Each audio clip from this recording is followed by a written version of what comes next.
Every day for me, when I look out the window, I think about my day. I wish there was something like a disability report. I could say like lots of traffic on the avenues, steps with a chance of public restroom. Watch out for electric bikes. Prior to my disability, which was only a few years ago, I didn't give a thought to where I was going. You know, sometimes I'll look at my day and I'll just be like, all right, how much will my disability affect my itinerary?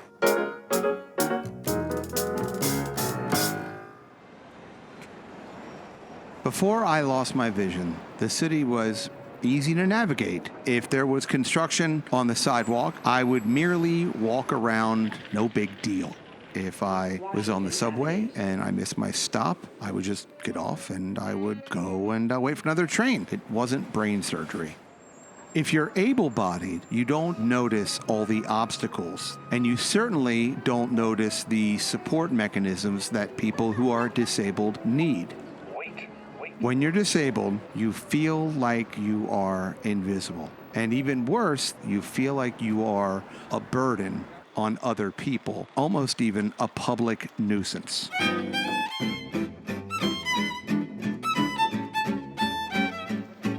Nina is a wheelchair user and she has a lot of challenges, and she's also a psychologist, so she can maybe listen to me complain, and while I'm there, I can complain about my mother. What do you even have? My disability? So I Yes. have arthrogryposis. It's a joint condition. I also have scoliosis. I've used chairs since I was, since I was a kid, for as long as I can remember. Okay.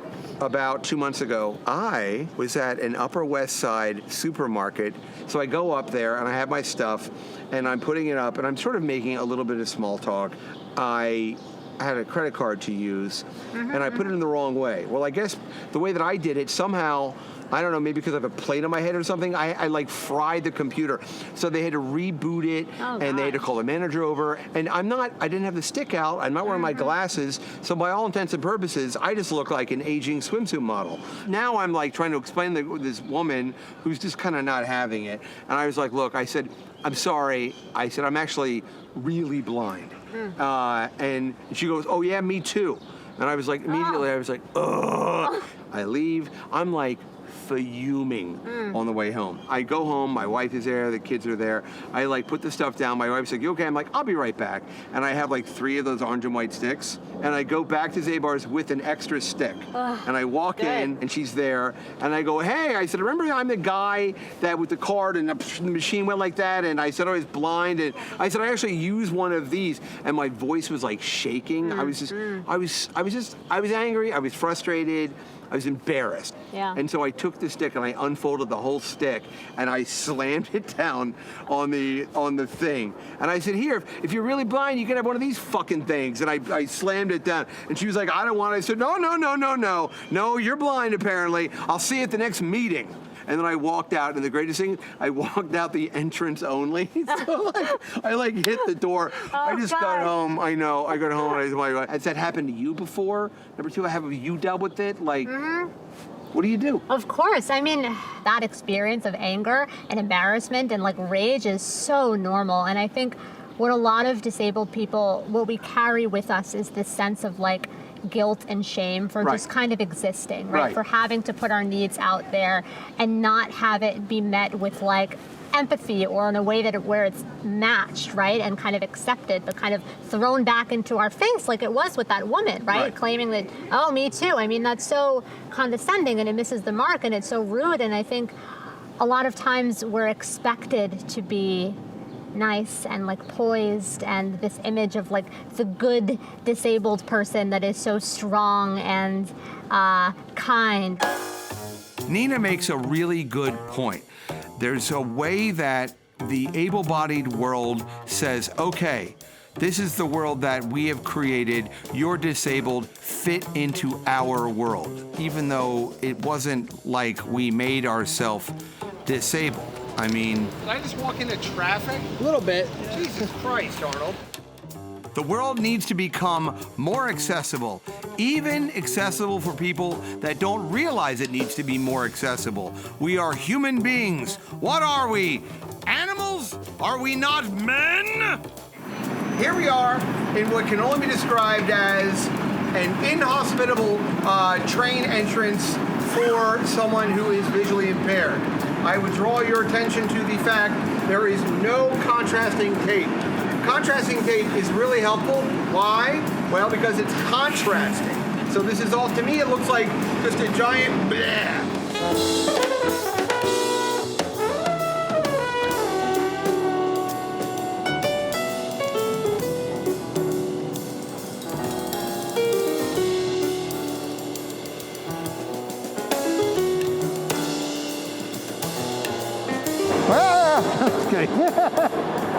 Even these things are like worn down. I don't know if they were put in by Woodrow Wilson's administration, but this station sucks ass. If you look around, this is not even Braille, blah, blah, blah. And I can't, actually that is Braille. I can't read Braille. But there's nothing really here that's accessible. You finally done it. You blew it up. Planet of the Apes, everybody.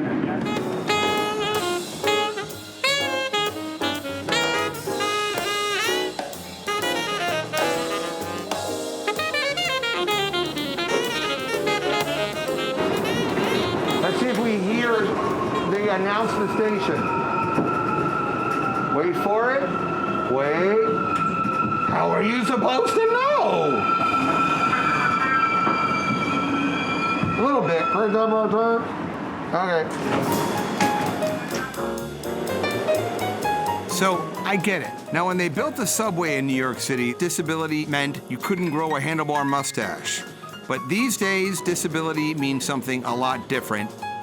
And thankfully, we have people like Christina Curry, an advocate for change in a transit system that is supposed to be for everybody, not just white people in bowler hats. We are in front of an elevator, 125th Street. It's being used by people. You had mentioned before that you're surprised it's even working. What do you mean by that? You're right. The elevator is often out of service. Right. Which means for those who are trying to get out of the station, you're either going to do a very perilous climb up the stairs. Right. So 9 times out of 10, the person will either have to go back downstairs and either go uptown to 168th, get on that elevator, hope it's working, and take the bus down to where they're going, or stay down there, go downstairs on the platform, take the train down to 59th, find that elevator, and then come out and find the bus to come uptown. So I can't believe it. Here it is, I'm with this woman who's telling me that if you're at this stop, you have to go, 50 blocks up, 70 blocks down? You don't understand. That adds an hour to your commute, which is probably already pretty long to begin with, just to go upstairs. My suggestion is just stay in bed. I don't know. And what defines accessibility for a station? An actual elevator that works. Okay.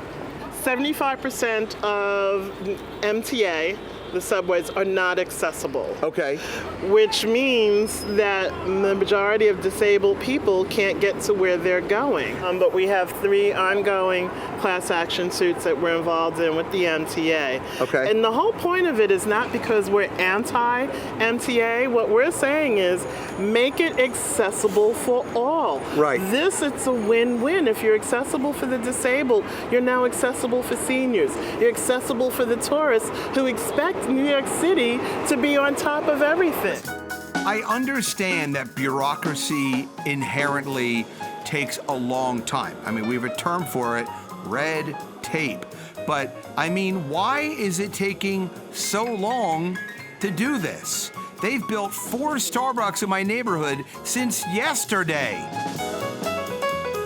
The ADA which means the Americans with Disabilities Act was passed into law over 30 years ago. This was supposed to make transportation more accessible for everyone. You know, we've had some change, but really? It's taken 30 years? What's going on? Right, like we don't talk about disability in society. We're not really accurately represented in media, or when we are, it's a very small space, right? The general public isn't really listening. So I think all that said and, valid, but I think what we miss is that it's about people's fear of becoming like us. Then it is really about us, right? We, on a collective level, we kind of represent to people what they're going to be eventually, right? Everyone's going to be disabled someday. That's very matter of fact if we all live to old age. Well, everyone's going to be disabled. Why do we get treated so terribly? Why are we so neglected in society? And I think that that's the exact reason, right? It is so disorganizing for the average person to think about, right? Our own mortality, our own fragility. Oh, it's not. 100% it's not, right? Right.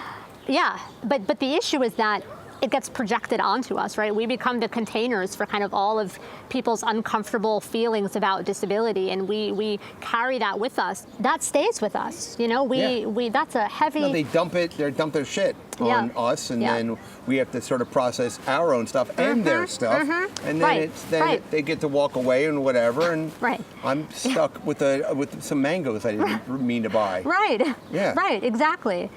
We're left kind of carrying this and feeling this need to contain things and make other people feel more comfortable at the expense of our own safety and our own authenticity, I think, in a lot of ways. The able-bodied don't really understand us, and that is why we have to take matters into our own hands. Give me some nickels, give me some dimes. Our old friend, Quemuel Arroyo, is doing exactly that. Q has just been appointed the Chief Accessibility Officer at the MTA. Q has agreed to show me all around the changes at Grand Central and how these changes can be implemented in the entire transit system.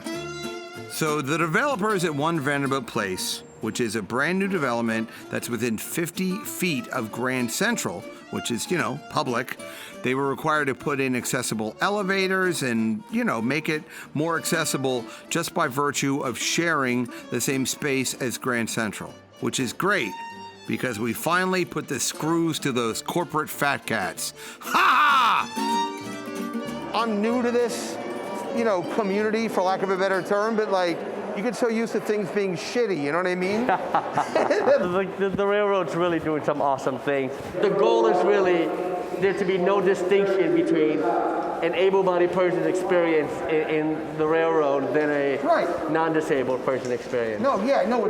So right now, we're still in Grand Central Station, is that right? Yes, we are in Grand Central And we are Station. about to enter One Vanderbilt, is that right? Yes, this is the passage. Oh, I'm excited! Somebody play my nipples! And I got one foot here! Ah! Welcome to Narnia. We're in Narnia, baby. Watch out! Tolerate your boy. One Vanderbilt. This is beautiful. A beautiful building, an amazing connector to our transit system. I can eat off this floor. It is a beautiful thing, yes. And so you can actually enter the train station via a private office building. Exactly. We have new screens paid for by private monies that talk about our train system, what's coming. I see, F.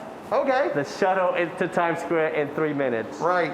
Absolutely. And over here you see new escalators that are connecting 42nd Street, new elevator that'll take people to Vanderbilt. Right. Or right back into Grand Central. And I want to thank, look at this. There you go. Very fancy, beautiful elevators, quite different from... And this is actually traceable. That's nice for me. Yes, very high visible. There's an observation deck? Oh, coming soon. There will be an observation deck at One Vanderbilt, yes. This is gorgeous. Beautiful. All right, you're gonna... Come on, let's go. All right. Oh, it's nice and deep, too. It's very deep, yes. So we're going to go back to Grand Central. Now, if you're in the street, you can totally connect. We're going back to the terminal, everybody. Yep. Here we go. And here we are connected again to beautiful Grand Central. Oh, cool, man. Again, back the other way, out of Narnia into reality. Quantum leap! No fur coat, but here you are Hey! inside the historic Yes, beautiful. Grand Central. Yes. Are there any incentives for private enterprise to make things more accessible? Absolutely. It'll be on a rolling basis. Depending on the type of enhancement that they deliver to the MTA, they'll get a bonus. For example, if they put in new stairs, new escalators, new elevators within their footprint or outside on the sidewalk, and they maintain that, they'll be able to get a 5 up to 20% bonus on their construction. That means they'll be able to build higher than the zoning code allows in that area or denser than they normally would have. One Vanderbilt is a unique example of one developer footing the whole bill. Most of the time, developers get incentives just for providing the space in their new building, with the MTA actually paying to put in the elevator. But accessibility isn't only about railings and high contrast tape and elevators. It's also about fundamental, basic human needs. Frankly, the most important one, when it is important, it's very important, is a bathroom. And so, if you're not visually impaired, then you can just kind of like create an action plan. But if you are visually impaired, and God forbid if you're mobility impaired, or whatever you're doing falls by the wayside, and now you've really got to figure it out. So I'm going to go talk to an actual architect. Something tells me that this architect can make spaces more inclusive for everyone. Architect or starchitect? I'm meeting with Joel Sanders, who teaches at Yale, and he is a founder of Mix Design, a leader in the field of inclusive design. When people hear architecture, they think buildings. Right. Okay?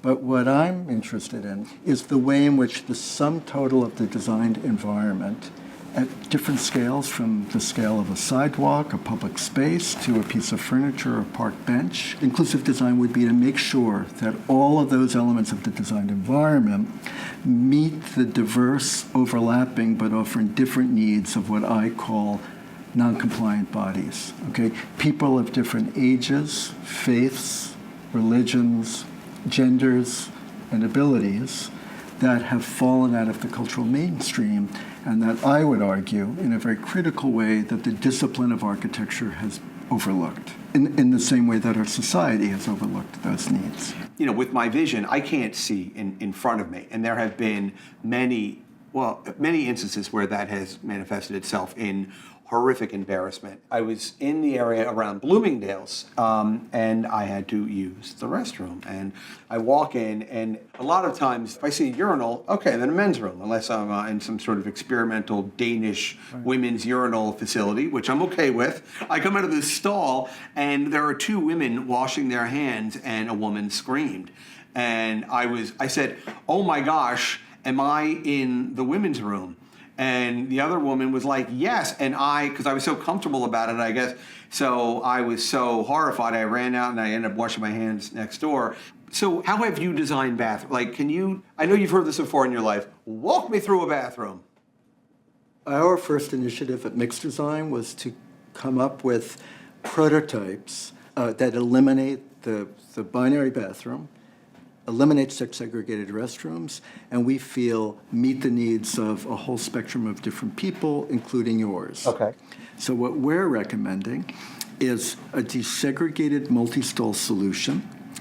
It's one room where everybody goes, and it's characterized by communal washing and grooming facilities. Okay. And where privacy takes place is where we've learned where it really counts is in the toilet stall itself. Well, yeah. Okay. I have to go to Yale to know that, buddy. Okay. All right. Well, but if you compare art meets not only the needs of trans and non-binary people, but people like yourself, okay? People who are low vision, as you say, who make the mistake, Yes. the embarrassing mistake of going into the wrong room. That wouldn't be an issue anymore. So we think that you would be happy when you enter our first built bathroom, which should be soon. So Joel and Q and everyone that I've met has inspired me to get more involved in my own disability. You know, I spend a lot of my day kind of in this malaise, this funk, wondering, you know, what I can do or how I can do anything. And then Nina invites me to this rally, this march. And you know what, as much as I don't really, this is not in my wheelhouse, I'm gonna go. I'm gonna go with people that make a change. I'm gonna do it, to hell with it. I'm gonna need that, but I'm still gonna go.